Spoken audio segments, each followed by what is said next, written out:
السلام عليكم البنات، كي دايرين؟ بخير؟ كنتمنى ان شاء الله يا ربي تكونوا على خير. اليوم ان شاء الله جيت نوجد معكم شكانبه، بغيت نوجدها للغدا وقلت ان شاء الله نشاركها معكم. هنا عندي مطيشه اللي كنت دايرها في فريكو. هنا عندي جوج بصلات كبار قطعتهم لهذا الشكل هكا. عندي هنايا نص كاس معمر كاس صغيور معمر ديال الزيت. عندي هنايا الربيع نقطعها على هذا الشكل هكا.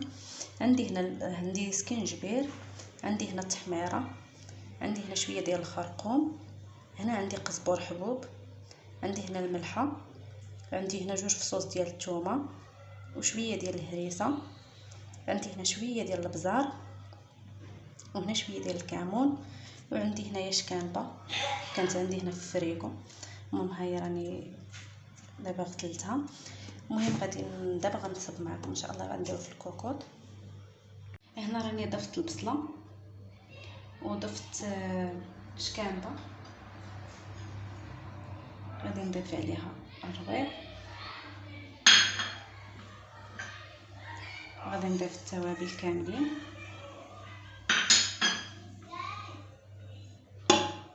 غادي نضيف المطيشه. المهم غادي نخلط كلشي. هنايا راني ضفت واحد معلقه كبيره ديال ما عمراش ديال المطيشه ديال الحك، بدا كيتقلى. المهم غنخلي كلشي كيتقلى مزيان، ومن يتقلى غادي نزيد عليه كاس ونص ديال الماء ونسد عليه الكوكوط حتى يطيب ونرجع معكم ان شاء الله. كان كتجي على هذا الشكل هكا، صراحه جات خاطره. المهم انا غادي نديرها دابا في الطبسيل ان شاء الله ونرجع معكم. هي الصراحه كان كتجي على هذا الشكل هكا، كتجي صراحه مدغمره، كتجي زوينه، كتجي خضره.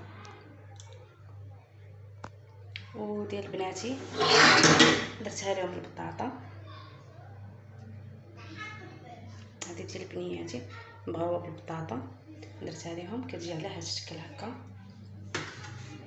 كنتمنى تعجبكم وشكرا لكم بزاف ونهاركم مبروك.